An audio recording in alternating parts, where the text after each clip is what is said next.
Hello class 12, welcome back to another video of it's commerce tips. So guys, I hope आप सब बहुत ही बढ़िया होंगे। आपका प्रिपरेशंस बहुत ही अच्छे तरीके से चल रहा होगा टर्म 2 के लिए।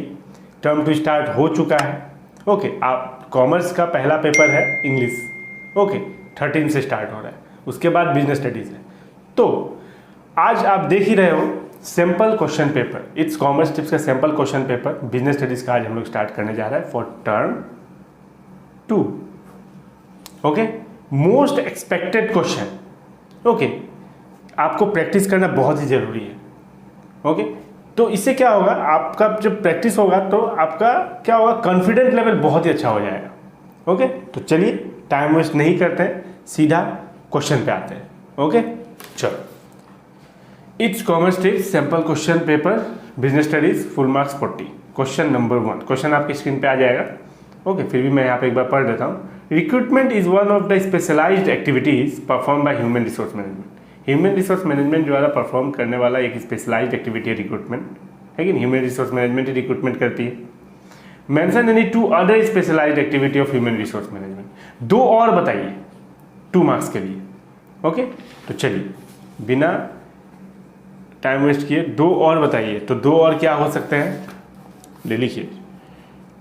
2 other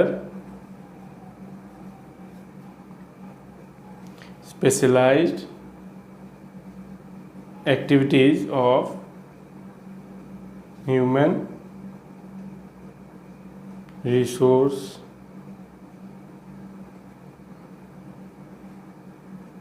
management are.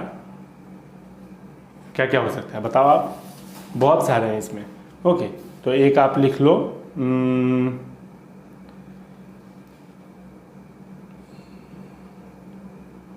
Training and development. Training and development of employees करवाती है। ट्रेनिंग एंड डेवलपमेंट किसका काम है, ह्यूमन रिसोर्स मैनेजमेंट का काम है करवाना। और बहुत सारे हैं वैसे,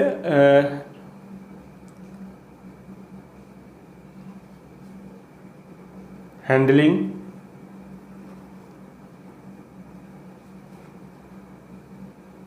ग्रीवेंसेस और एंड कंप्लेंट्स वगैरह हैंडल करना। एंड एक और लिख देता हूं मैं। ओके, एक और लिख देता हूं,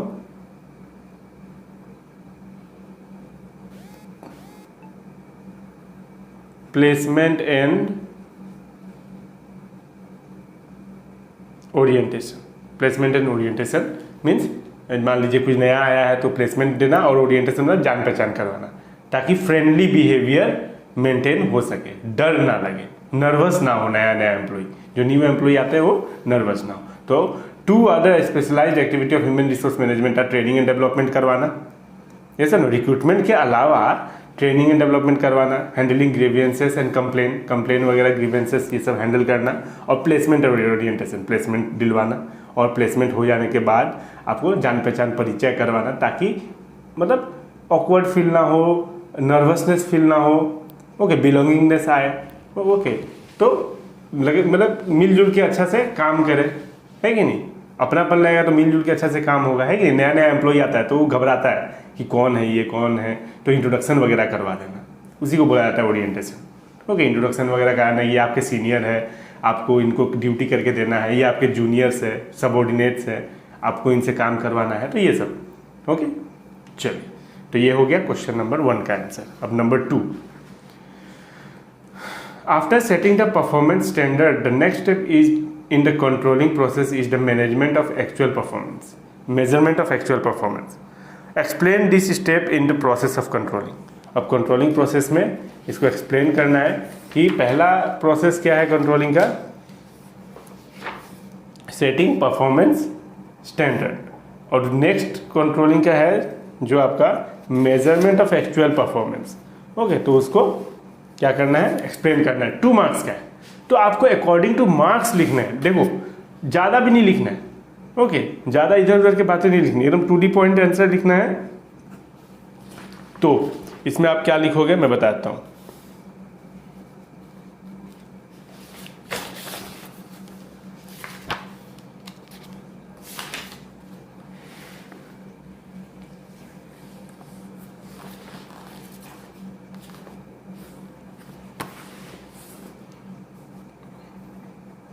After the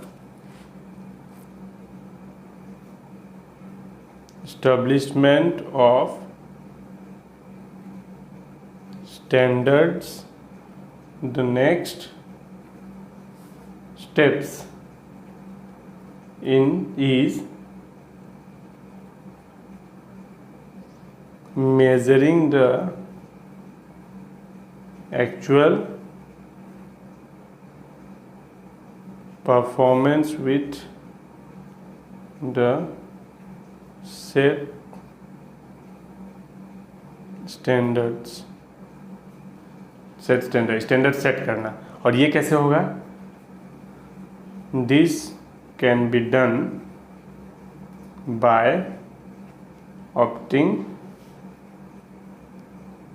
several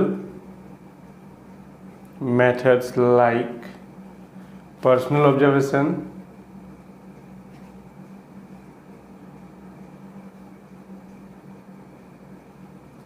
sample checking,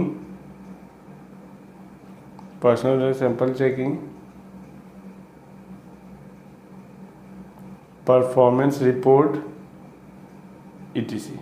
बस this can be done by opting several method, बहुत सारे मेथड लाइक पर्सनल ऑब्जर्वेशन मतलब पर्सनली आप ऑब्जर्व करो, एनालाइज करो कि आपको कितना स्टैंडर्ड सेट करना है। ओके देखो स्टैंडर्ड ऐसे ही सेट नहीं किया जाता है।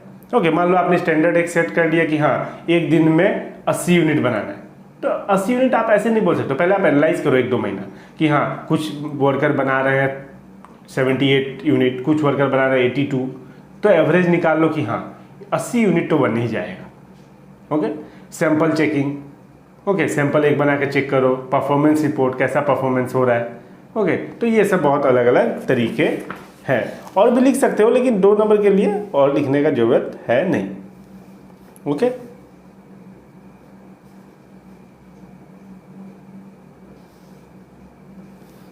चलो अब हम लोग नेक्स्ट क्वेश्चन आपके स्क्रीन पे तो आ ही जाएगा, मैं पढ़ देता हूँ एक बार। Financial planning is a financial blueprint of an organisation future. Organisation के फ्यूचर का ब्लूप्रिंट होता है financial planning. Explain the twin objective of financial planning in the light of this statement. देखो बहुत ही इंपॉर्टेंट है। Financial planning is an financial blueprint of an organisation futures operation. Explain the twin objective of financial planning in the light of the statement. Okay देखो इसमें क्या लिखोगे आप,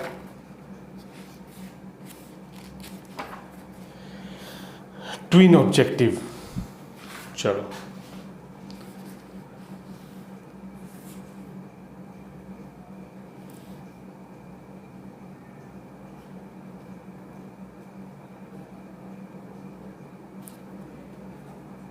answer 3 number 1 जो पहला ऑब्जेक्टिव है, टू एंश्योर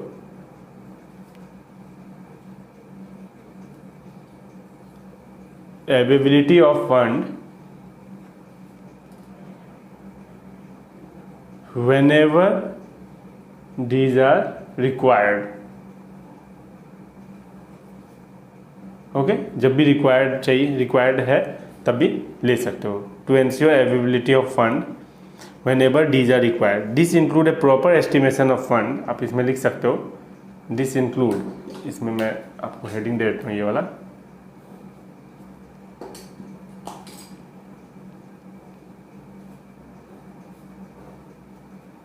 ये हेडिंग हो गया। और आपको इसमें एक्सप्लेन कर सकते हो थोड़ा कि this includes a proper estimation of the fund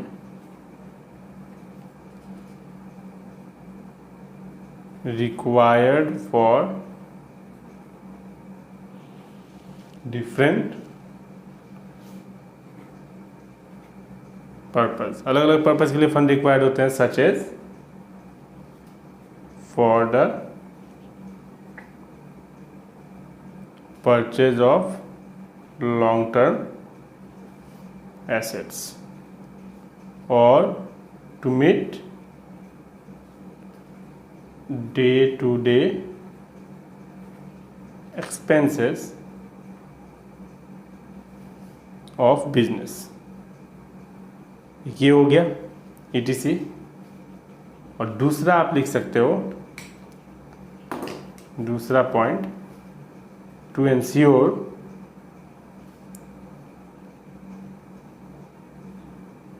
unnecessary finance is not raised। Unnecessary finance raise भी नहीं करना है। कुछ कुछ कंपनियां सोचती है कि मुझे पैसे चाहिए, ओके, तो मैं बहुत सारे शेयर इशू कर देता हूँ, अच्छा है, पब्लिक खरीदेगी, पैसा आ जाएगा। ये गलत है, ऐसा नहीं करना चाहिए। ओवर कैपिटल भी होना दिक्कत है। कंपनी के पास अगर ओवर कैपिटल भी हो जाएगी तो उसको दिक्कत हो जाएगा, ओके। तो एक्सेस फाइनेंस भी नहीं चाहिए। To ensure unnecessary finance is not raised, unnecessarily finance raise नहीं करना है, ओके। तो आप इसमें लिख सकते हो excess funding is almost as bad as inadequate funding, even if there is some surplus money. Good financial planning would put into the best possible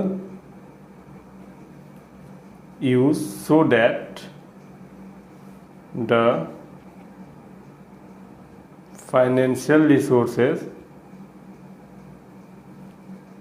are not left idle and don't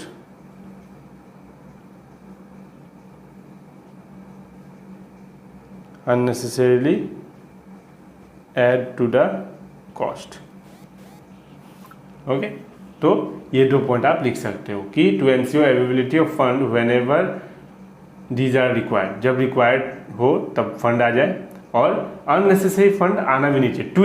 twin objective बोला गया था, तो यही है, okay. तो देखो एक बार आई hope आपको समझ में आ गया होगा, ओके। ये तो लॉन्ग टर्म एसेट के लिए फंड जब भी रिक्वायर्ड हो, और दूसरा अननेसेसरी फंड रेज नहीं होना चाहिए। चलिए क्वेश्चन नंबर 4, आपकी स्क्रीन पे क्वेश्चन आते जाएगा, आप टेंशन नहीं लो। Stock exchange not only contribute to the economic growth, बहुत ही इंपॉर्टेंट क्वेश्चन है, बहुत ही important, okay. Stock exchange not only contribute to the economic growth but also perform many other function, explain any two such function, okay. दो और function, चलो दो और फंक्शन देख लेते हैं, है भी इंपॉर्टेंट वैसे।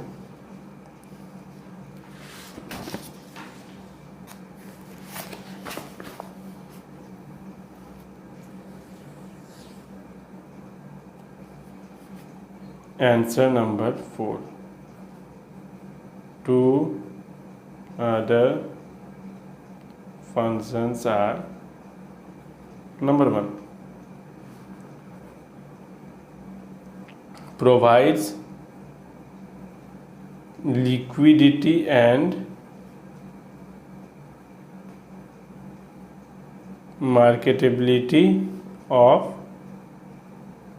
existing security, okay. Liquidity and marketability of existing security, इसमें आप कुछ थोड़ा लिख सकते हो। Stock exchange provides a ready and continuous market, है कि रेडी है ना, आप जब चाहो खरीद सकते हो, जब चाहे बेच सकते हो आप। ये सुनो, आजकल तो बहुत सारे ऐप वगैरह भी आ गए हैं, ग्रो ऐप, एंजल वन, ये सुनो, तो stock exchange provide ready and continuous market where securities are bought and sold. Okay, तो ये लिख सकते हो आप, और दूसरा आप लिख सकते हो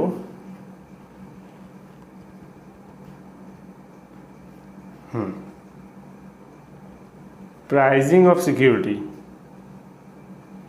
कैसे सिक्योरिटी का प्राइस ये किया जाता है, फिक्स किया जाता है?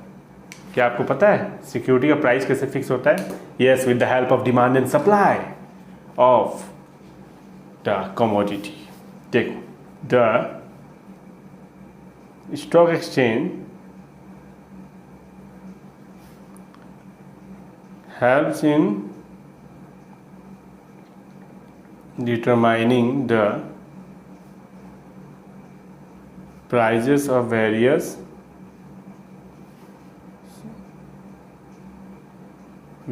securities that reflect their real worth. It enable correct pricing of securities through the interplay of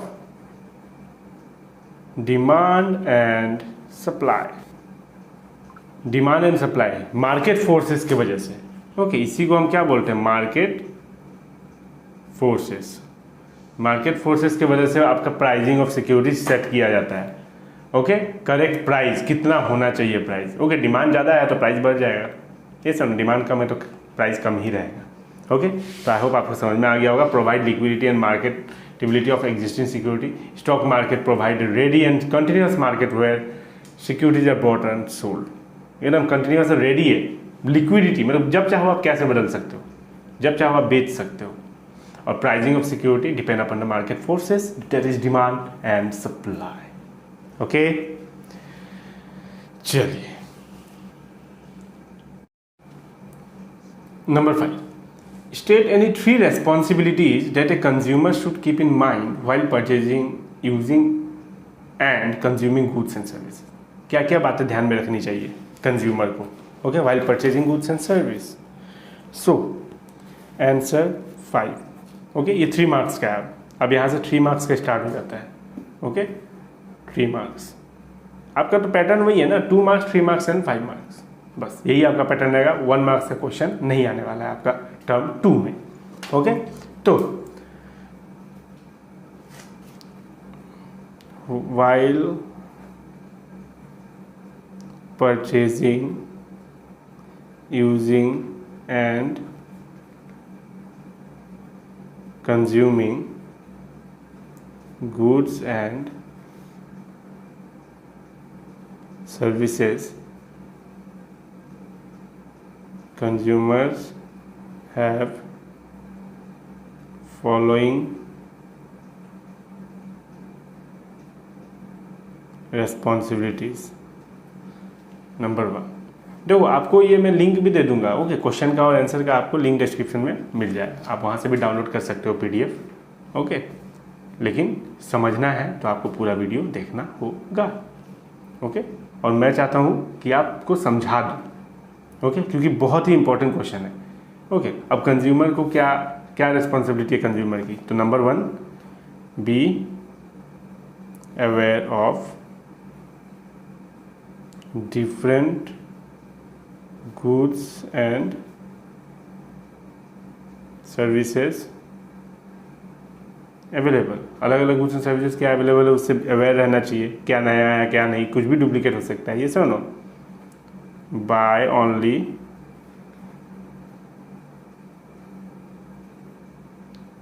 standardised goods.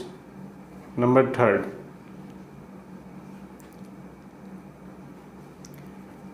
read labels carefully, है कि नहीं। एक्सपायरी डेट वगैरह चेक करना, ये सब ना, इंग्रेडिएंट क्या क्या मिक्स है, ये सब ना, तो ये सब चेक करना जरूरी है मेडिसिन वगैरह में तो खासकर। B honest in your dealings, आपको भी ऑनेस्ट होना पड़ेगा। ये नहीं कि आप मान लो जो आपका जो शॉपकीपर है आप उसी को उल्लू बना दो, ऐसा भी नहीं करना है, ये सब ना, तो ऑनेस्टली ही करना है जो भी करना है। ओके, तो आप यहाँ पे आप कुछ भी लिख सकते हो, कुछ भी मतलब वही 3-4 पॉइंट मैंने बता दिए, ओके, आप ये लिख सकते हो। और भी पॉइंट होंगे शायद, ज़रूर होंगे, कि क्या क्या ध्यान देना होना चाहिए। Consumer should knowledge about the market, ये भी ठीक है।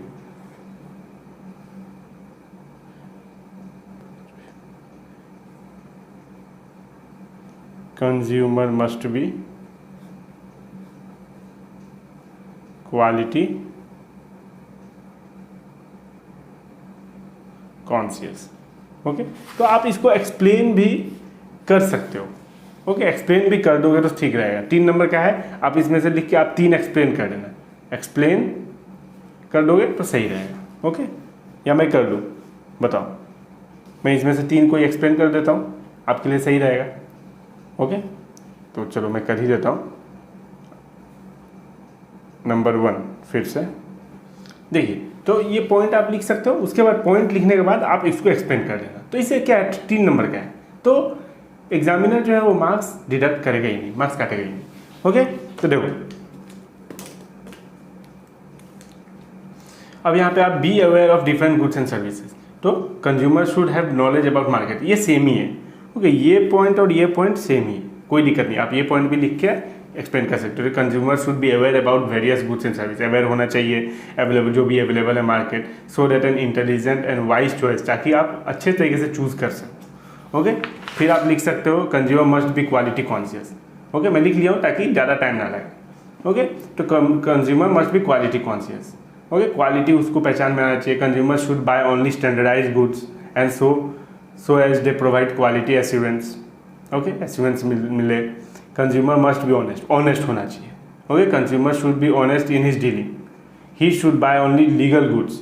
ओके, डीलिंग में भी ऑनेस्ट होना चाहिए। हाँ, ये नहीं कि शॉपकीपर को ही बेवकूफ़ बना दिया, ये गलत है। Okay, and service and discourage mall practice like black. और हाँ, इसके अलावा ब्लैक मार्केटिंग वगैरह भी नहीं करना चाहिए। ये नहीं कि आप उधर से खरीद लिया इधर आप ब्लैक मार्केटिंग कर रहे हो, ऐसा नहीं। ओके, फिर देखो, फिर क्वेश्चन नंबर 6 क्या है। क्वेश्चन नंबर 6 क्या लिखा हुआ है, why staffing considered as an important function of management. Staffing को देखो कितने फंक्शन है मैनेजमेंट के, 5 फंक्शन है। ये सुनो, planning, organising, directing, controlling. Planning, organising, staffing, directing, controlling. Okay, अब why is staffing considered as an important function of management. Staffing को मैनेजमेंट का इंपॉर्टेंट फंक्शन क्यों किया बोला गया है, in all types of organisation, state and its reason. 3 reason बताना है। 3 रीजन क्या, बहुत रीजन है, कैसा तो हमें बस 3 ही बताना है। ओके, तो स्टाफिंग, स्टाफ को लाना, स्टाफ को इम्प्रूव करना, बहुत सारे काम है स्टाफिंग का, ये सुनो।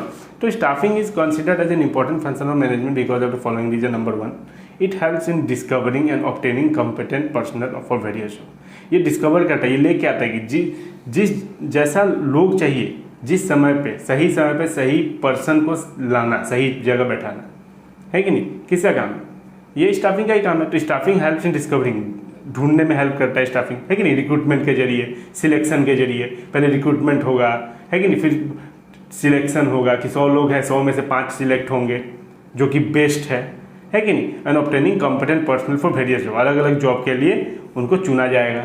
तो ये किसके मदद से होता है, स्टाफिंग की मदद से होता है।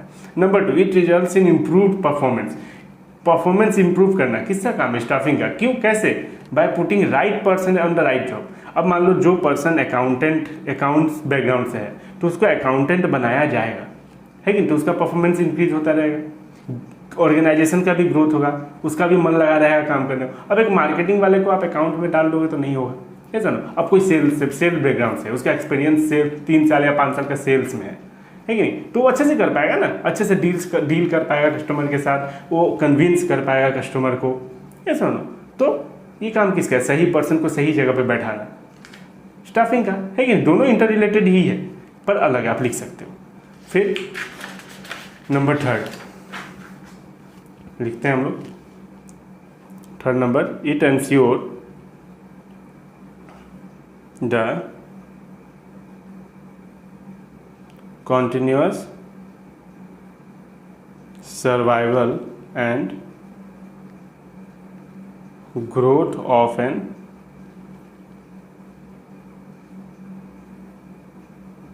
enterprise through the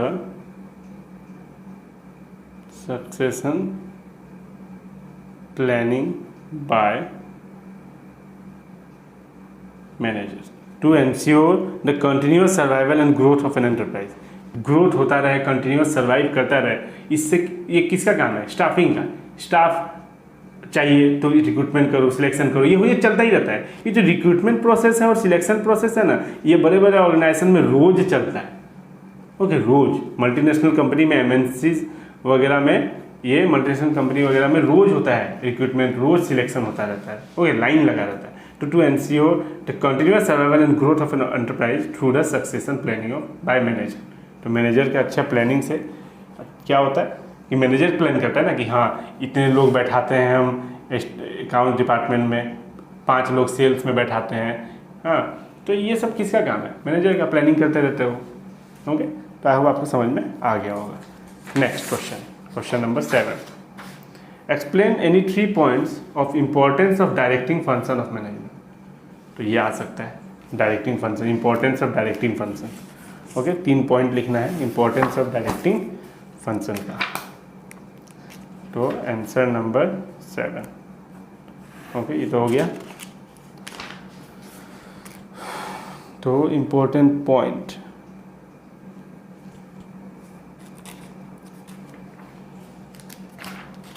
लिखो।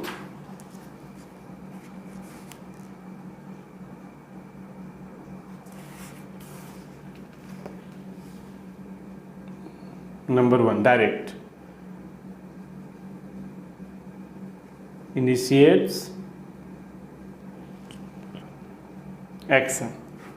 एक्शन लेना है कि नहीं? प्लानिंग तो हो चुका है, प्लान बन चुका है, लेकिन अब उसका काम है एक्शन लेना है। ये समझ। ओके, अगर आपको कोई भी डिटेल में समझना है, मैं आपको बताता हूँ, अगर आपको डिटेल में समझना है तो मैं लिंक डिस्क्रिप्शन में दे दूंगा। ओके, आप जाके, आपने तो एक काम करो, आप प्लेलिस्ट में जाके बिजनेस स्टडीज़ ओपन करो। ओके, बिजनेस स्टडीज़ क्लास 12 आपको मिल जाएंगे। ये सब सारा चीज़ डिटेल में समझाया हुआ है। Only and only it's commerce tips. तो initiate action, directing helps to initiate action by people in the organization towards the attainment of desired objectives, that is, if a supervisor guides his subordinate and clarifies their, clarifies है, okay, CLARIFIES, okay, clarifies their doubts in performing a task, it will help workers to achieve work target given to them। तो इसमें क्या लिखा हुआ है? Initiate action. Initiate में action मतलब action लेना। प्लानिंग हो चुका, अब एक्शन लेना जरूरी है। ओके, अब मतलब आप बोल सकते हो कि अब जो काम अब शुरू करना जरूरी हो गया। मेन काम यही है। अब बैठे रहने से, प्लानिंग करके कागज मतलब पेपर पर लिख दिए है प्लानिंग और देखते रहने से नहीं होगा। अब एक्शन लेने का टाइम आ चुका है। तो directing help to initiate action by people in the organisation towards the attainment of desired objective. जो भी ऑब्जेक्टिव ऑर्गेनाइजेशन का उसको पूरा करने के लिए एक्शन लेना जरूरी है। If A supervisor guide is subordinate, जब सुपरवाइजर अपने जूनियर को, सबऑर्डिनेट मीन्स जूनियर को गाइड करेगा, तो जो भी उसके डाउट है सब क्लियर हो जाएंगे और वो हेल्प करेगा। ओके, और इससे बहुत हेल्प होगा जूनियर्स को, ओके, कि वो अचीव कर सके वो अपना टारगेट। वही लिखा हुआ है। Number second,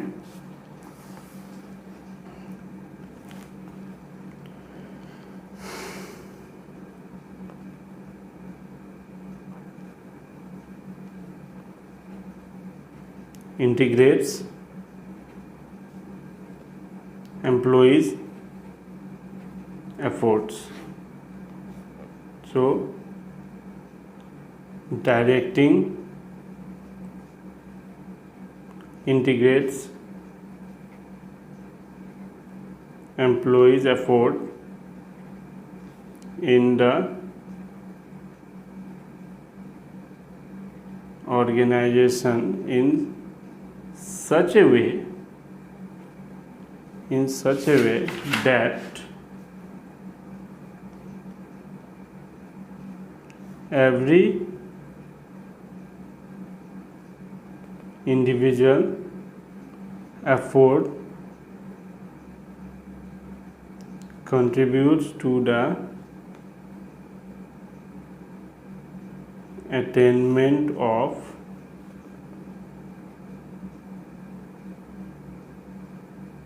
organisational objectives. देखो क्या लिखा हुआ है, इंटीग्रेट एम्प्लॉइज एफोर्ट, हर एक एम्प्लॉय, हर एक इंडिविजुअल का एफोर्ट उसको एक साथ ले आना।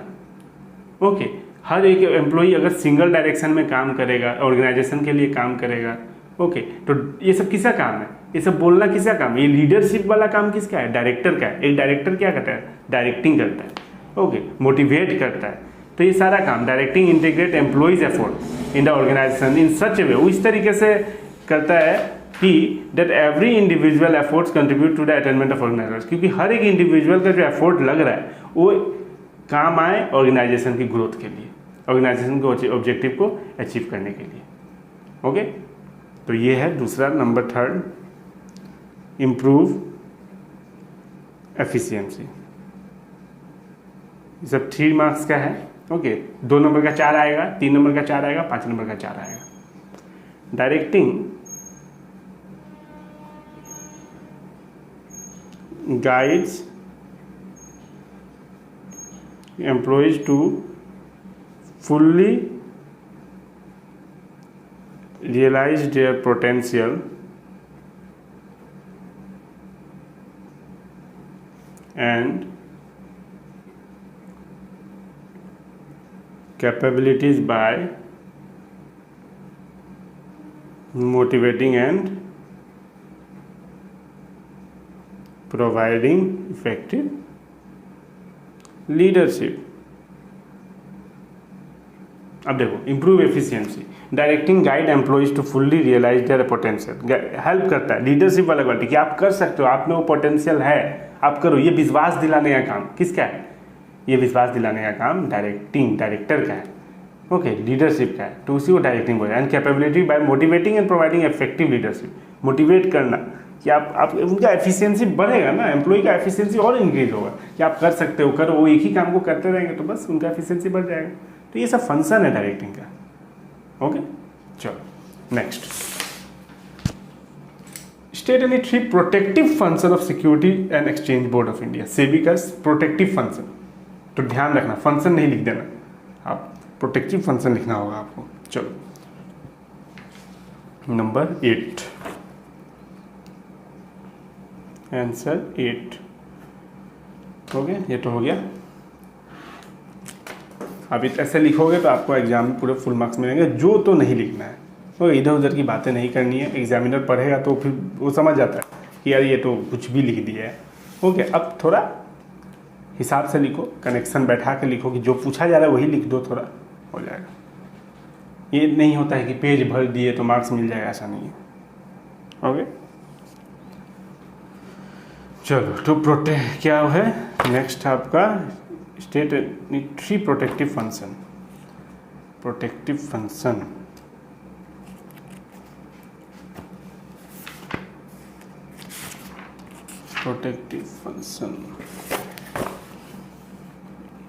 चलो नंबर 1 सीधा मैं लिखता हूँ function number 1, controlling insider trading, controlling insider trading and imposing penalties for such practices। Insider trading को कंट्रोल करके रखना, अगर वो लोग कुछ गलत करते तो पेनल्टी वगैरह लगाना है कि नहीं, प्रोटेक्ट करके रखना। मान लो आप, मैं इसका क्वेश्चन का मतलब बताता हूँ, मान लो आपने 1 लाख रुपया लगाया स्टॉक मार्केट में, कल को वो गायब हो गया तो, है कि नहीं, तो ऐसा नहीं होता है। हाँ, मैं बस ऐसे ही जस्ट एज्यूम करूँ, तो प्रोटेक्ट करके रखना किसके, कस्टमर के, इन्वेस्टर के जो कैपिटल है, जो इन्वेस्ट किया है उसमें इन्वेस्टर ने, उसको प्रोटेक्ट करके रखना, नहीं तो फिर विश्वास उठ जाएगा ना, है कि नहीं। अब मान लो किसी कंपनी पे, XYZ कंपनी पे आपने इन्वेस्ट किया और वो गायब वहाँ से पैसा, तो ऐसा नहीं होता है। ओके, ऐसा होता नहीं है। तो क्यों नहीं होता है, क्योंकि प्रोटेक्ट करके रखा जाता है, प्रोटेक्टिव फंक्शन है सेबी का। ओके, तो सेबी का प्रोटेक्टिव फंक्शन में ये सब ही आता है। ओके, फिर कंट्रोलिंग इनसाइडर ट्रेडिंग, तो इनसाइडर ट्रेडिंग को कंट्रोल करके रखता है, अंदर ही अंदर कुछ अलग ट्रेडिंग ना हो जाए। And imposing penalty of for such practice, अगर कुछ हो तो पेनल्टी लगाया जाए। Number 2,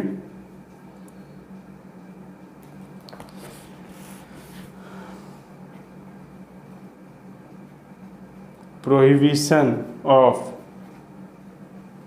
fraudulent and unfair trade practice. Okay, unfair trade practice ये लिख सकते हो, कुछ फ्रॉड वगैरह ना हो जाए। फिर आप लिख सकते हो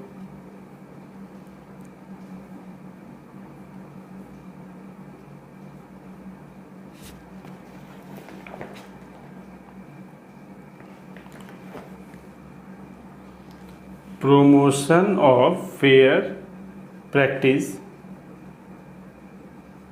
and code of conduct in security market।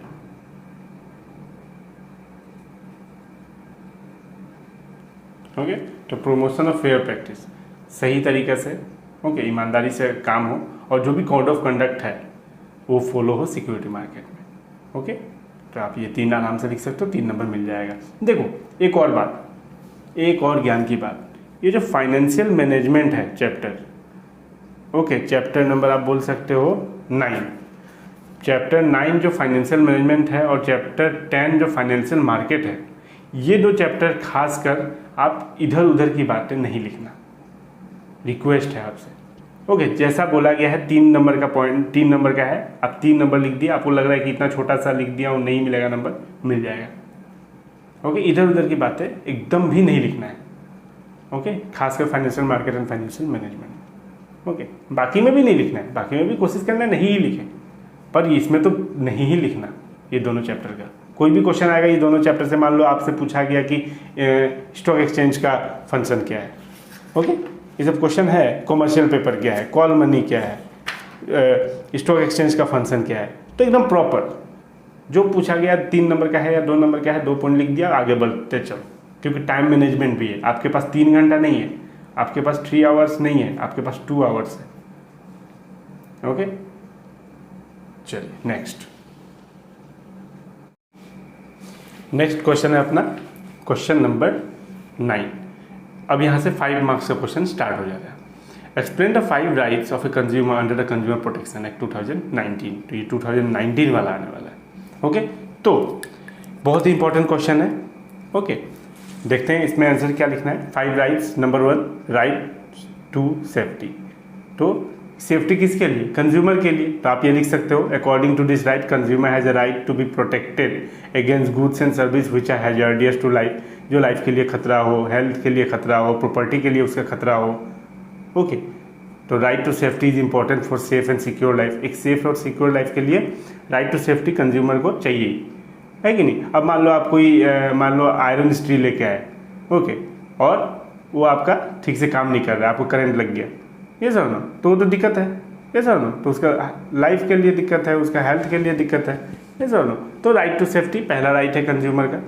Right to be informed, consumer को हर बात पता रहना चाहिए, है कि नहीं, जो भी प्रोडक्ट है कि नहीं। तो according to this right consumer has a right to have a complete information about the product, जो भी प्रोडक्ट है ही इंटेंड्स टू बाय, जो खरीदना चाहता है, जैसे इंग्रेडिएंट क्या मिले हुए हैं, date of manufacture, price, quantity, direction for use, कैसे यूज किया जाता है जी। देखते होगे आप कभी कभी कोई भी चीज़ मतलब मान लो फ़ोन ही है तो कैसे यूज करना है, या कोई अलग ही प्रोडक्ट है उसमें एक पैम्पलेट आता है छोटा सा, है कि नहीं, कैसे कैसे यूज करना सब लिखा रहता है, ये सब। तो ये है दूसरा राइट। राइट टू सेफ्टी पहला हो गया कंज्यूमर के सेफ्टी के लिए, है कि नहीं, कंज्यूमर के प्रॉपर्टी के सेफ्टी के लिए, कंज्यूमर के हेल्थ के सेफ्टी के लिए। फिर राइट टू इन्फॉर्म, सब कुछ पता रहना चाहिए consumer. Right to choose, consumer का हक है कि वो अलग अलग वैरायटी ऑफ गुड्स में से कुछ एक अच्छा चूज़ करे, वो फोर्सफुल्ली कोई शॉपकीपर नहीं रह सकता है, ओके, कि आप यही खरीदो, उसका मन, उसका राइट है, उसका हक है, उसका अधिकार है, ये सुनो। राइट का मतलब अधिकार। तो according to this right every consumer has the right to choose from a variety of goods, बहुत सारे वैरायटी रहते हैं, उसमें से वो कौन सा चूज़ करेगा वो उसकी मर्जी है, ये सुनो। फिर number 4 right to be heard, means right to be heard मतलब अगर मान लो कोई कंप्लेन, मतलब का कोई गुड्स खराब है, ओके, तो अगर कंप्लेन की जा रही है कंज्यूमर कोर्ट पे तो उसकी सुनवाई होगी, उसी को बोलते हैं राइट टू बी हर्ड, कि उसकी सुनवाई होगी, उसको सुना जाएगा, जो कंज्यूमर है कि नहीं, उसको सुना जाएगा कि हाँ according to this right consumer has right to file a complain, consumer का हक है कंप्लेन करना अगर कुछ भी दिक्कत आता है कोई प्रोडक्ट में या सर्विस में, and to be heard in case of dissatisfaction, और अगर वो सेटिस्फाइड नहीं है तो उसको सुना जाएगा with A goods and service. अगर गुड्स एंड सर्विस से वो सेटिस्फाइड नहीं है तो उसको उसकी सुनवाई होगी, उसकी पेशकश होगी, उसकी पेशी होगी, ओके। इसे ही कहते हैं right to be heard. Right to consumer education, according to this right consumer has right to acquire knowledge and skill to be an informed consumer. एक कंज्यूमर को हर चीज़ का नॉलेज, आजकल कितना मतलब डायनेमिक एनवायरनमेंट है कि नहीं, सब कुछ कितना बदल रहा है, और आजकल कंज्यूमर को हर चीज़ का नॉलेज है भी, ओके, और नहीं भी है तो देना जरूरी है। तो consumer must know the right and relief available to him, क्या हक है उसका, क्या रिलीफ है, क्या रिलीफ मिल सकता है उसको, वो सब पता रहना जरूरी है। Fall short in his expectation, okay. तो आप ये लिख सकते हो, 5 मार्क्स का है, बहुत ही इंपॉर्टेंट क्वेश्चन है। बस याद रखना कंज्यूमर प्रोटेक्शन एक्ट 2019 आने वाला है according to your syllabus, okay. Next सब लिखा हुआ है, ओके, ताकि वीडियो थोड़ा जल्दी बन जाए। नंबर 10 ये केस स्टडी है। These days the development of a country is also judged by its system, ठीक है, अच्छी बात है, of transferring finance from the sector where it is in the surplus to the sector where it is needed the most. जिसके पास surplus fund है वहाँ से जिसको चाहिए वहाँ तक जाना, है कि नहीं। तो to give strength to the economy को स्ट्रेंथ बनाने के लिए SEBI is undertaking measures to develop the capital market. SEBI कुछ मतलब स्टेप ले रहा है ताकि कैपिटल मार्केट को डेवलप किया जा सके, ओके, जैसे स्टॉक मार्केट वगैरह कैपिटल मार्केट में आता है, ओके। समझ में आ रहा है ना कि दीज डेज आजकल the development of a country is also जज। डेवलपमेंट किस तरीके से जज किया जाता है डेवलपमेंट हमारे कंट्री का, by its system of transferring finance from the sector, कौन से सेक्टर से, from in where it is in surplus, surplus से में है जो सेक्टर, जो सेक्टर सरप्लस में जा रहा है, अच्छा जा रहा है, जिसके पास एक्स्ट्रा रेवेन्यू जनरेट हो रहा है, to the sector where it is needed, और जिसके पास नहीं है, ओके, वहाँ से वहाँ ट्रांसफर कर देना, कि जिसके पास एक्स्ट्रा है उसके, अगर इसके पास ये एक्स्ट्रा है तो ये जिसको चाहिए उसको दे देना, है कि नहीं, तो ताकि ये इन्वेस्ट कर सके। किसी के पास सरप्लस पड़ा रहेगा उससे अच्छा वो दूसरे को, वो किसी और को मिल जाएगा तो वहाँ से इन्वेस्ट करेगा, ये सब। To give strength to the economy SEBI is undertaking measures to develop the capital market. In addition to this there is another market, एक और मार्केट है कैपिटल मार्केट के अलावा, in which unsecured and short term डेब्ट instrument are actively traded every day. तो जैसे ही आप ये देखोगे अनसिक्योर्ड और शॉर्ट टर्म डेट, तो आपको कैपिटल मार्केट के अलावा कौन सा है, मनी मार्केट है कि नहीं, मनी मार्केट है।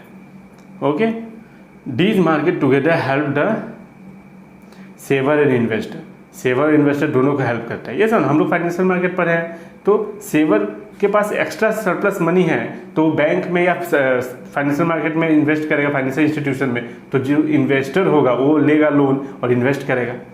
ये सब, तो इसीलिए ये लाइन लिखा गया है, where it is in surplus to the sector where it is needed, surplus से जिसको चाहिए उस वहाँ तक पहुँचाना। ओके, फिर आ क्या, this market together help the saver investor, दोनों को हेल्प करता है in directing the available fund into the most productive investment opportunity, ताकि अवेलेबल जो फंड है वो अच्छे तरीके से इन्वेस्ट किया जा सके। तो number A, name the function being perform by the market in the above case, कौन सा फंक्शन परफॉर्म कर रहा है, पता चल रहा है ना, मोबिलाइजेशन ऑफ रिसोर्सेज, जिसके पास रिसोर्सेज नहीं है, जिसके पास रिसोर्सेज ज़्यादा है, जिसके मान लो इसके पास रिसोर्सेज ज़्यादा है, सरप्लस फंड है, तो ये क्या करेगा, ये अगर इन्वेस्ट कर देगा, घर पे रखा रहेगा तो मोबिलाइज नहीं होगा, तो इन्वेस्ट कर देगा कहीं पे, तो जिसको चाहिए होगा, मान लो बैंक में ही रखा है कि नहीं, तो बैंक का नहीं, अभी हम लोग फाइनेंशियल मार्केट का पढ़ रहे हैं, फाइनेंशियल। ओके, तो mobilise saving and channelise them into most productive uses, allocation of fund, allocation function, कि financial market facilitate the transfer of saving from saver to investor, जिसके पास सेविंग ज़्यादा है वो सेविंग से इन्वेस्टर तक पहुंच जाए। ओके, अगर मान लो किसी के पास सेविंग है 100 करोड़, ओके, तो वो इन्वेस्टर तक पहुंच जाए।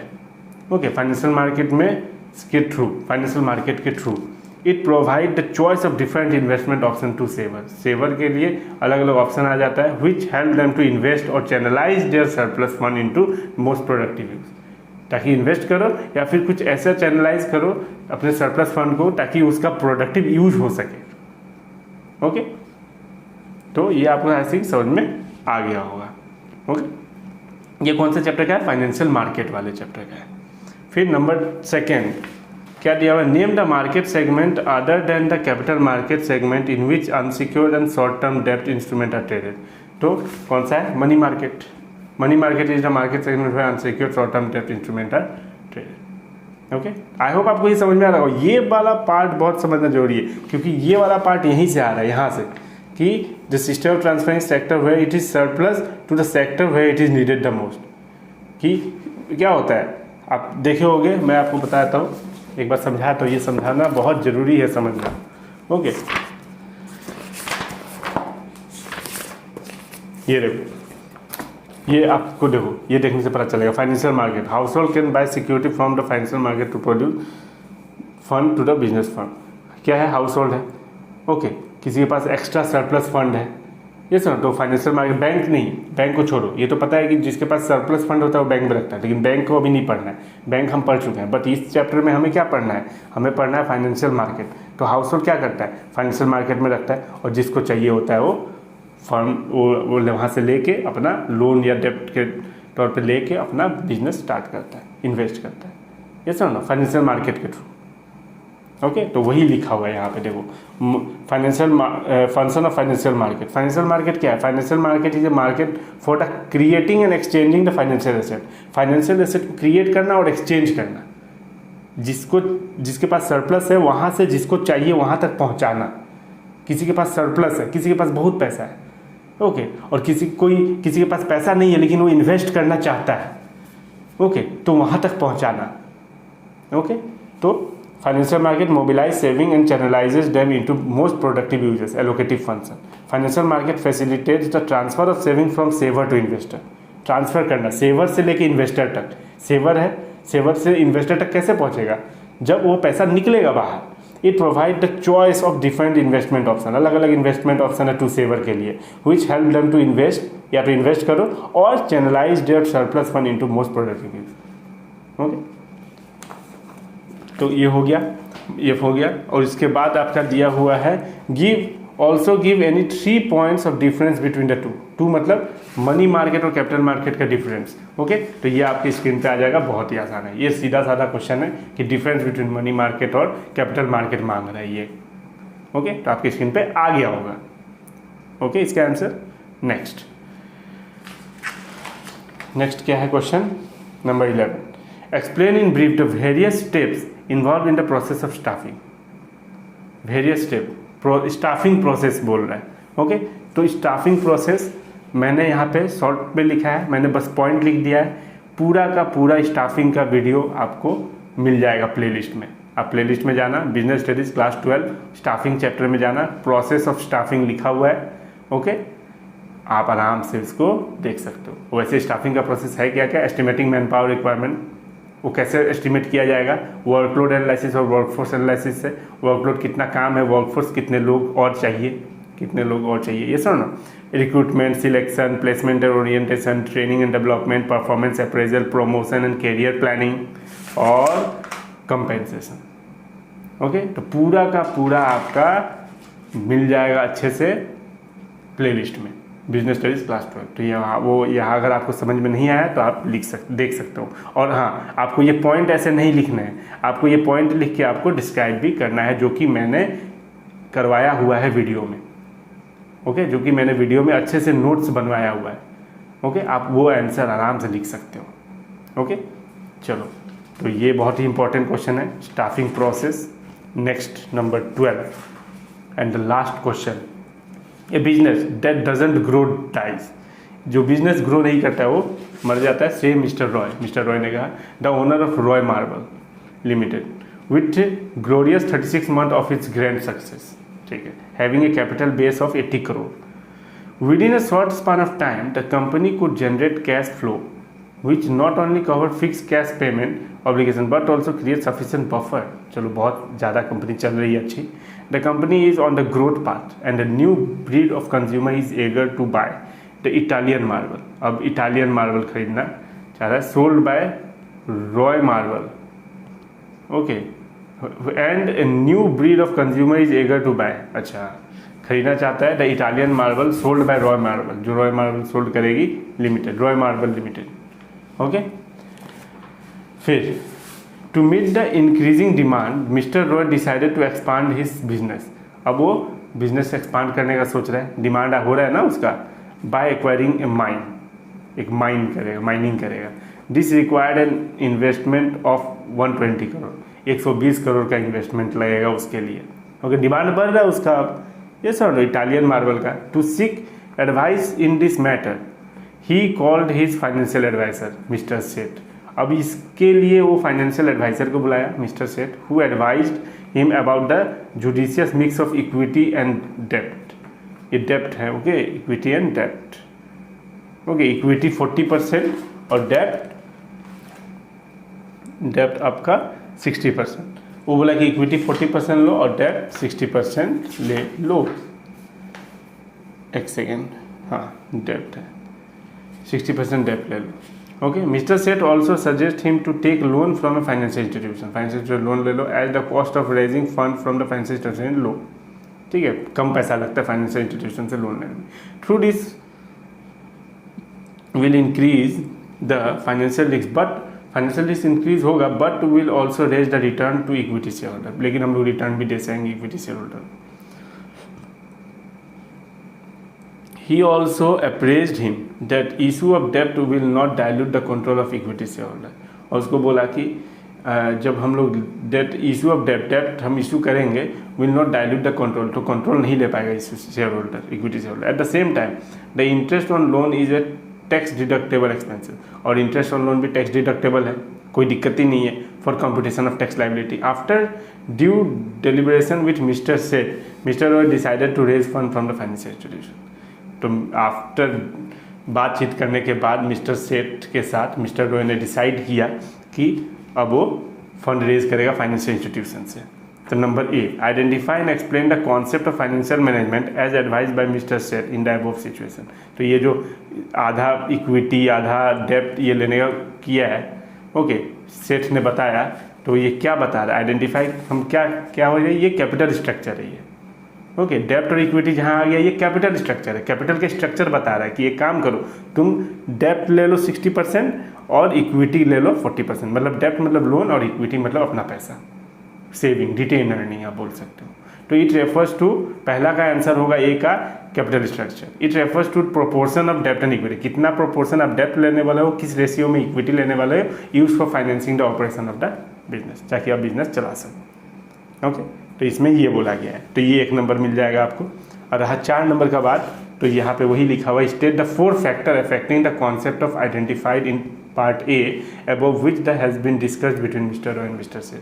तो क्या क्या डिस्कस हुआ है? नंबर 1 टैक्स रेट, कि इंटरेस्ट पेड ऑन डेप्ट is treated as an expenses, जो भी इंटरेस्ट पे किया जाएगा, जो भी डेप्ट लिया जाएगा, उसका जो इंटरेस्ट होगा वो एक्सपेंसेस के तौर पर ट्रीट किया जाता है। And help in reducing taxable income, और टैक्सेबल इनकम रिड्यूस होता है of the company. Whereas dividend is paid out of earning available after tax, tax के बाद जो बचता है उसी का डिविडेंड पे किया जाता है। Since interest is deductible expenses, डेप्ट is preferred in case of higher tax, और डेप्ट, इंटरेस्ट डिडक्टेबल एक्सपेंसेस है, और डेप्ट कब प्रीफर किया जाता है? जब टैक्स, डेप्ट is preferred in case of higher tax rate. However if the tax rate is lower then equity is preferred, अगर टैक्स रेट लोअर होता है तो इक्विटी ही प्रीफर करते हैं हम लोग। नंबर 2 क्या है? कंट्रोल। तो इशू ऑफ डेप्ट does not dilute the control of equity share holder, डेप्ट इशू करने पे कंट्रोल खत्म नहीं होगा इक्विटी शेयर होल्डर का। So if existing share holder want to retain effective control, अगर एग्जिस्टिंग शेयर होल्डर अपना कंट्रोल बनाए रखना चाहता है, देन मोर डेप्ट should be used. On the other hand, a public issue of equity will reduce the control of equity share holder. Okay, तो मतलब public issue of equity will reduce, public अगर issue करेगी of equity will reduce the control of equity share, existing share holder, जो existing share holder पहले से है उसका reduce रहेगा ना, और बढ़ते रहेगा इक्विटी। क्या होगा? अब पब्लिक इशू करेगी तो पब्लिक खरीदेगी, तो और ज़्यादा पब्लिक, मतलब और ज़्यादा शेयर होल्डर हो जाएंगे, लेकिन तो जो एग्जिस्टिंग शेयर होल्डर उनका क्या हो जाएगा? कंट्रोल थोड़ा कम हो जाएगा। Number 3 flotation cost. अब फ्लोटेशन कॉस्ट क्या होता है? Flotation cost refers to the cost involve in issue of security, security issue करने के टाइम पे जो खर्चा आता है उसी को बोला जाता है फ्लोटेशन कॉस्ट। जैसे कि अंडरराइटिंग का खर्चा, commission, brokerage, stamp duty, listing charge. Okay, stock exchange में जो लिस्ट कराया जाता है, लिस्टिंग कराया जाता है कंपनी, उसका charge. Number 4 cash flow position. In case cash shortage is expected, अगर ये माना जा रहा है कि हाँ इस बार कैश शॉर्ट होने वाला है, ओके, तो then the company should use more equity, तब कंपनी इक्विटी लेगी। ओके, दूसरे का पैसा से रिस्क नहीं लेगी, दूसरे का पैसा से रिस्क हो जाता है तो इक्विटी लेगी। On the other hand, if the company enjoy strong cash flow position, अगर कंपनी का कैश फ्लो पोजीशन बहुत स्ट्रॉन्ग है, उसको पता है कि पैसा आने वाला है, इट कैन रेज डेप्ट, तब वो लोन ले सकती है। तो उसको विश्वास है ना कि मेरा तो पैसा आएगा, मैं तो चुका दूंगा, है कि नहीं, as it is easily made डेप्ट एप्लीकेशन। ओके, तो आई होप आपको समझ में आया होगा। ओके, तो बहुत ही इंपॉर्टेंट क्वेश्चन था, बहुत ही एक्सपेक्टेड क्वेश्चन है, जो कि टर्म 2 आपका 12th का आ सकता है।